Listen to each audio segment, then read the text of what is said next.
Everyone, అందరూ ఎలా ఉన్నారు? నేను మీ బుజీక్ పాన్య. Welcome back to Sri Moonlight Tarot. Friends, ఎలా ఉన్నారు? నేను చాలా బాగున్నాను. I'm beautiful, I'm strong, I'm a magnet for all success. Thank you universe, thank you Ganesha, gratitude. Friends, ఎలా ఉన్నారు? ఏంటి ఈరోజు అప్డేట్? ఎస్, మీ పర్సన్ కరెంట్ ఎనర్జీస్ ఏంటి, వాళ్ళ ఫీలింగ్స్ ఎలా నడుస్తూ ఉన్నాయి అనేది కరెంట్ ఫీలింగ్స్ చెక్ చేద్దాం అనుకుంటూ ఉన్నాను. సో మనం లేట్ చేయకుండా వీడియోలోకి వెళ్ళిపోదాం.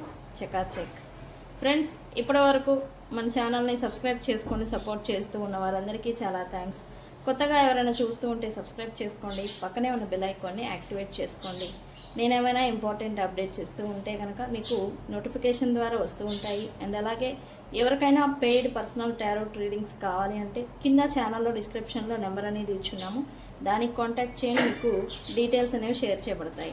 అండ్ అలాగే మన దగ్గర ఉండే services tarot reading, astrology guidance, candle magic spells, Ricky healing, which craft, numerology, tarot spells, healing course, remedies, ఇవన్నీ కూడా మన దగ్గర సర్వీసెస్ అవైలబుల్గా ఉన్నాయి. మీకు ఏ ప్రాబ్లం ఉన్నా వన్స్ మనల్ని కాంటాక్ట్ చేయండి, నేను మీకు సొల్యూషన్ అనేది సజెషన్ చేస్తాను. ఓకే, మీ పర్సన్ కరెంట్ ఫీలింగ్స్ ఏం నడుస్తున్నాయి చెక్ చేద్దాం. ఓకే, మీ పర్సన్ కరెంట్ ఫీలింగ్స్ ఏంటి అనేది చెక్ చేద్దాం.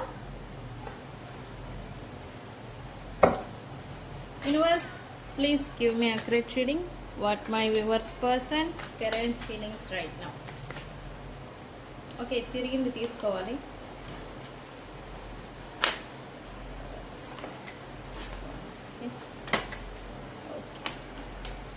తిరిగిన కార్డ్స్ అన్నీ తీసుకోవాలి ఫ్రెండ్స్, ఎందుకంటే అవి యూనివర్స్ ఇచ్చిన కార్డ్స్ అన్నమాట. యూనివర్స్, మా యూవర్స్ పర్సన్ కరెంట్ ఫీలింగ్స్ ఏంటి?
ఓకే, ఫైనల్లీ ఈ పర్సన్లో మీరు ఒక నిజాయితీ, నిబద్ధత, లాయాలిటీని మీరు ఎదురు చూస్తూ ఉండుంటే కనుక ఈ పర్సన్లో ఇప్పుడు లాయాలిటీ అనేది రైజ్ అవ్వబోతుంది, నిజాయితీ అనేది రైజ్ అవ్వబోతుంది అని చెప్పాలి. ఎందుకు అనంటే ఈ పర్సన్ లాట్ ఆఫ్ డిఫరెన్సెస్ని ప్రజెంట్ తన లైఫ్లో ఫేస్ చేస్తూ ఉన్నారు, చూస్తూ ఉన్నారు అని చెప్పాలి. అండ్ ఇన్ కేస్ ఈ పర్సను మీతో కనుక సపరేషన్లో ఉండిపోయి ఇంకెవరితోనో వాళ్ళతో లక్కు అండ్ అలాగే అవసరాలు ఫుల్ఫిల్ అవుతాయి అని ఈ పర్సను థర్డ్ పార్టీ సిచ్యువేషన్ లేదా ఇతర వ్యక్తులకి ప్రయారిటీ ఇచ్చుంటే కనుక ఇప్పుడు ఈ పర్సన్ తను చేసిన మిస్టేక్స్కి అందుకే ఇప్పుడు ప్రజెంట్ ఈ పర్సన్ ఈ లాట్ ఆఫ్ డిఫరెన్సెస్ని తన లైఫ్లో వస్తూ ఉన్న ఈ చేంజెస్ని ఈ పర్సన్ గమనిస్తున్నారు అని చెప్పాలి. అంటే వాళ్ళ లైఫ్ ఎంత లాస్ అవుతుంది లేదా వాళ్ళ లైఫ్లో ఉన్న నష్టాలని ఈ పర్సన్, ఆ వెలుతుల్ని ఈ పర్సన్ గుర్తిస్తున్నారు అని చెప్పాలి. సో అందుకే ఇప్పుడు తన స్వార్థంగా కాకుండా నిజాయితీగా ఉండాలి, ట్రస్ట్ వర్తీ పర్సన్ లాగా తనను తాను మార్చుకోవాలి అని అయితే ఇప్పుడు ఈ పర్సన్ ఒక పాజిటివ్ వేలోకి వస్తున్నారు అని చెప్పాలి. ఈ థర్డ్ పార్టీ సిచ్యువేషన్లో ఎవరైతే ఎస్పెషల్లీ ఉన్నారో, డీప్ ఇన్వాల్వ్మెంట్ అయిపోయి ఉన్నారో వాళ్ళతో డిఫరెన్సెస్ అనేవి వస్తూ ఉన్నాయి. ఓకే, ఇప్పుడు ప్రజెంటు ఈ toxic peoples, third parties and వీళ్ళని ఎవరైతే యూజ్ చేసుకోవాలి అని అనుకుంటూ ఉన్నారో వాళ్ళని ఈ పర్సన్ దూరం పెడుతున్నట్టుగా ఎనర్జీ చూపిస్తూ ఉంది, అవాయిడ్ చేస్తున్నారు. ఈ పర్సన్ ప్రజెంట్ టైం లైన్లో ఒంటరిగా గడుపుతున్నట్టుగా ఎనర్జీ చూపిస్తూ ఉంది.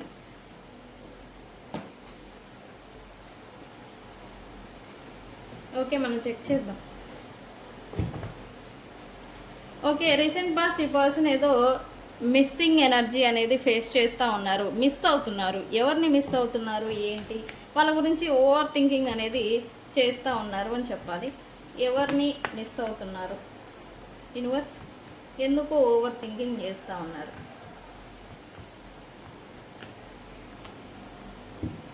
టైం లైన్ షిఫ్ట్ అవ్వబోతుంది. ఇప్పటి వరకు ఈ పర్సన్ తమకి కావాల్సిన, తమకి అవసరం ఉన్న వ్యక్తులతోనే ఇప్పటి వరకు వీళ్ళు టైంని గడుపుతూ వచ్చారు, టైంని ఇన్వెస్ట్మెంట్ అనేది చేశారు. బట్ రియాలిటీకి ఇప్పుడు యూనివర్స్ వీళ్ళని తీసుకొస్తుందని చెప్పాలి. ఎలా అంటే అవసరాల కోసం వీళ్ళు ఎవరితో అయితే అటాచ్మెంట్స్ పెట్టుకొని వాళ్ళే ప్రయారిటీ అంటూ వీళ్ళని ఎవరికి కోల్పోయారో వాళ్ళ విలువ అనేది ఇప్పుడు తెలుసుకోవాల్సిన సందర్భం అనేది వచ్చింది. టైం అనేది యాక్టివేట్ అవుతుంది. ఎస్, ఈ పర్సన్ నుంచి మీరు దూరం అయిపోయి ఉంటే, due to third party situation మీరు దూరం అయిపోయి ఉంటే కనుక ఈ పర్సను నెక్స్ట్ 2 days తర్వాత ఈ పర్సను తనంతట తాను మీతో రీకాన్సిలియేషన్ అనేది చేయబోతూ ఉన్నారు. ఎందుకు? యూనివర్సే తను బాధ్యత తీసుకొని ఈ పర్సన్కి తను ఎవరిని లాస్ అవ్వారు, ఏం కోల్పోయారు అనేది తెలిసేలాగా చేయబోతూ ఉంది. ఓకే, ఆల్రెడీ సంథింగ్ లాస్, నేనేదో పట్టు కోల్పోయాను, సంథింగ్ లాస్ అయిపోయాను అని ఈ పర్సన్కి ఆ ఒక్క భ్రమని యూనివర్స్ కలిగింపజేస్తూ ఉంది. అది ఆల్రెడీ స్టార్ట్ అయింది.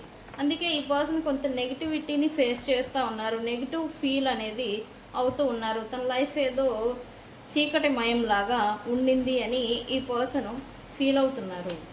ఎస్, డ్యూ టు కర్మ, వాళ్ళు స్వయంగా చేసుకున్న స్వయంకృత అపరాధాలకు ఇప్పుడు ఈ నెగిటివ్ సిచ్యువేషన్ని ఈ పర్సన్ ఫీల్ అవుతున్నారు.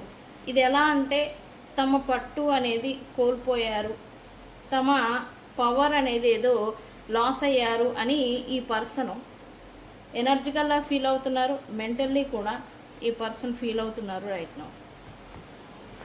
అయితే ఇక్కడ ఇంకొక విషయం ఏంటంటే ఈ పర్సన్ ఒంటరిగా గడుపుతున్నారని చెప్పాలి. ఐసోలేషన్ అని నేను చెప్పలేను, బట్ ఒక్కళ్ళే ఉండడం, ఈ ఆన్లైన్ మాధ్యమాలకు కూడా కొంచెం కొంచెంగా దూరంగా ఉంటున్నట్టుగా ఎనర్జీ చూపిస్తూ ఉంది. ఈ ఒంటరిగా గడపడం వల్ల వీళ్ళు మరీ ఎక్కువ ఓవర్ థింకింగ్ ప్లస్ ఎమోషనల్ ట్రోమాలీలో ఉండిపోతూ ఉన్నారు, బాగా ఎఫెక్ట్ అవుతున్నారు. అంటే ఇప్పుడు ఏం నష్టపోయాము అనేది తెలియక ముందు వరకు బాగానే ఉంటారు, తెలిసిన తర్వాత ఎస్ థర్డ్ పార్టీ సిచ్యువేషన్ కారణంగా వీళ్ళకి వెన్నుదండలాగా ఉన్న ఈ మేల్ కావచ్చు, ఫీమేల్ కావచ్చు, వెన్నుదండలాగా కేర్ చేసిన ఒక మదర్ కేరింగు, ఒక అఫెక్షను అటెన్షను ప్లస్ ఒక పవర్, ఒక సపోర్ట్ ఇచ్చిన పర్సన్ని వీళ్ళు లాస్ అయిపోయారు అని అయితే ఈ పర్సన్ అయితే ఫీల్ అవుతున్నారు. వెనకాతల సంథింగ్ ఒక బలం అనేది ఏదో సన్నగిల్లింది అని అయితే ఈ పర్సన్ ఫీల్ అవుతున్నారు. అది కూడా ఎవరైతే మోస్ట్ సపోర్ట్ అనేది ఇచ్చిన పర్సన్ ఎవరైతే ఉన్నారో వాళ్ళని కోల్పోయాను అని అయితే ఈ పర్సన్ ప్రజెంట్ అయితే సైలెంట్గా ఉంటూ ఉన్నారు, సైలెంట్ మోడ్లో ఉంటున్నారు అండ్ అన్స్టేబుల్గా ఉంటున్నారని చెప్పచ్చు.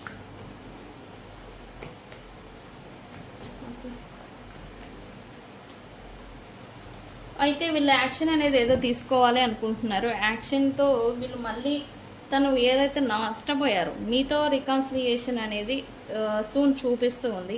మీరు ఈ పర్సన్ నుంచి దూరం అయిపోయి ఉంటే కనుక, లేదా ఇప్పుడు మీరు ఈ పర్సన్ని నాకు వద్దు అని మీరు అనుకుంటూ ఉంటే కనుక ఈ పర్సన్ మళ్ళీ మిమ్మల్ని ఎలా అయినా సరే కంట్రోల్లోకి తెచ్చుకోవాలి.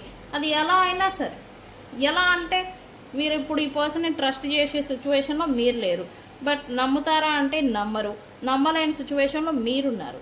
బట్ ఈ పర్సన్కి మీరు రావాలి తన లైఫ్లోకి. ఎలా అయినా సరే మ్యానిపులేషన్ చేస్తారా, కాళ్ళు పట్టుకుంటారా, ఏదైనా సరే మీరు మళ్ళీ తిరిగి ఈ పర్సన్ లైఫ్లోకి రావాలి అనేలాగా ఈ పర్సన్ కొన్ని యాక్షన్ ఏదో పెట్టాలి అని అయితే కొంచెం కొంచెంగా ఈ ఎమోషనల్ ట్రమాలీలో నుంచి బయటకు వస్తూ ఉన్నారు. Very good.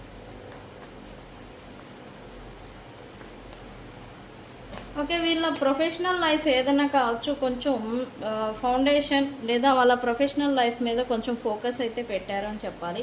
ఎందుకు, డ్యూ టు వాళ్ళ సెక్యూరిటీ వాళ్ళు పార్ట్నర్షిప్ బిజినెస్ చేస్తూ ఉన్న పార్ట్నర్షిప్ ఎవరైనా ఇన్వాల్వ్ అయి ఉంటే కనుక బిజినెస్ చేసే వాళ్ళకి ఎస్పెషల్లీ వాళ్ళని కొంచెం హోల్డ్ చేసి ఉంచాలి. వాళ్ళతో కొన్ని డిఫరెన్సెస్ అనేది కూడా వీళ్ళు ఫేస్ చేస్తూ ఉన్నారు.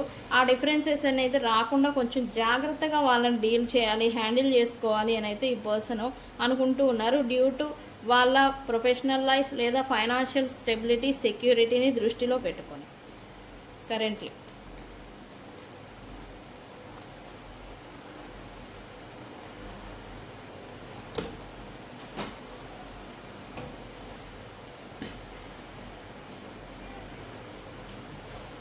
ఈ పర్సను పాస్ట్లో ఏవైతే పనులు చేసేసి ఉన్నారో, ఈ మిస్టేక్స్ కావచ్చు, తప్పులు కావచ్చు, పొరపాట్లు కావచ్చు, ఎస్ నేను అన్నాను కదా ఇందాకే, ఈ పర్సను బాగా ఎమోషనల్లీ అఫెక్ట్ అవుతున్నారు ఇప్పుడు. అండ్ ఎమోషనల్లీ ఒత్తిడిని ఫేస్ చేస్తున్నారు అని చెప్పాలి. ఈ పర్సను నిజంగా థర్డ్ పార్టీ యొక్క మాయలో పడిపోయి వీళ్ళు ఏం చేస్తున్నారు, వీళ్ళు ఏం చెందుతున్నారు ఏంటి అనేది వీళ్ళు చూసుకోలేదు యాక్చువల్లీ. ఇప్పుడు ఏంటి, రియాలిటీకి యూనివర్స్ తీసుకొస్తుంది చిన్న చిన్నగా. దీనివల్ల ఏంటంటే ఈ పర్సన్ తను ఏం లాస్ అయ్యారు అనేది ఇప్పుడు అర్థం చేసుకుంటున్నారు. థింగ్స్ని ఇప్పుడిప్పుడే ఈ పర్సన్ అర్థం చేసుకుంటున్నారు. చేసుకుంటూనే నష్టం ఏదో బాగానే డ్యామేజ్ అవుతుంది నాకు, నా లైఫ్కి అని ఈ పర్సన్ ఏదో తెలుసుకుంటున్నారు. అందుకే రిగ్రెట్ అవుతున్నారు. పాస్ట్ మిస్టేక్స్ ఏవైతే పొరపాట్లు చేస్తున్నారో వాటి గురించి పదే పదే ఆలోచించడం, వాటి గురించి పదే పదే గుర్తు చేసుకోవడం, నేను అలా చేసి ఉండాల్సింది కాదు అని తమని తాము నిందించుకోవడం, క్వశ్చన్ చేసుకోవడం, తిట్టుకోవడం. కొంతమంది అయితే ఇట్లా నేను అలా చేసి ఉండాల్సింది కాదు అని నెత్తి కూడా కొట్టుకుంటున్నారు ఈ పర్సన్. ఓకే, ఈ పర్సన్ ఎవరితోనో న్యూ బిగినింగ్ అయితే కావాలి అని అయితే గట్టిగా పట్టుపట్టారు అని చెప్పాలి. ఈ పర్సన్ డెసిజన్ అయితే ఖచ్చితంగా తీసుకున్నారు. అందుకే ఇక్కడ స్లో హీలింగ్ అనేది చూపిస్తూ ఉంది, స్లోగా గ్రో అనేది చూపిస్తుంది, స్లో యాక్షన్ అనేది కూడా చూపిస్తుంది. ఇమీడియట్ యాక్షన్ అయితే కాదండి. ఇన్ కేస్ థర్డ్ పార్టీస్ కారణంగా మీరు విడిపోయి ఉంటే ఈ పర్సన్స్తో లాస్ట్ 3 months లోపల ఈ పర్సన్ స్లోగా మళ్ళీ మీతో రికన్సిలియేషన్ అనేది చేయబోతూ ఉన్నారు. అయితే వీళ్ళు ప్రజెంట్ ఎవరితో అయితే ఉన్నారో third party or toxic fellows లేదా అదర్ రిలేషన్స్, వీళ్ళు ఎవరైతే ఇప్పుడు స్టక్ అయి ఉన్నారో వాళ్ళని కొంచెం దూరం పెట్టేసేద్దామా, వదిలేద్దామా అన్న ఆలోచనలో వీళ్ళు ఉన్నారు అని చెప్పాలి. కొంచెంగా వాళ్ళ నుంచి దూరం అవుతున్నారు. థర్డ్ పార్టీ ఎవరైతే ఉన్నారో వాళ్ళకి కొంతగా దూరాన్ని మెయింటైన్ చేస్తున్నారు అని చెప్పాలి.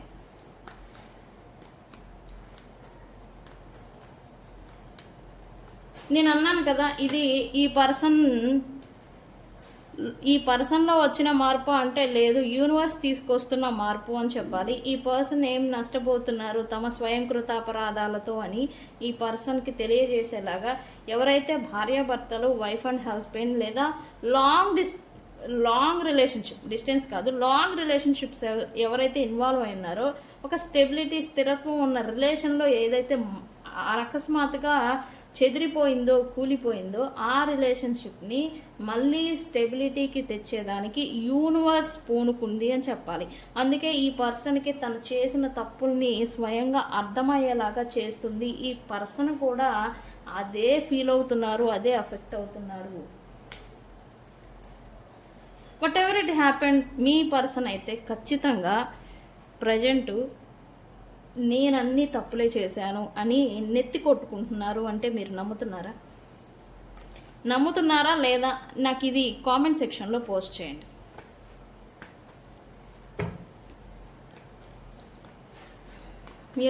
ఈ పర్సన్ ఎవరి గురించో వెతుకుతున్నారని చెప్పాలి.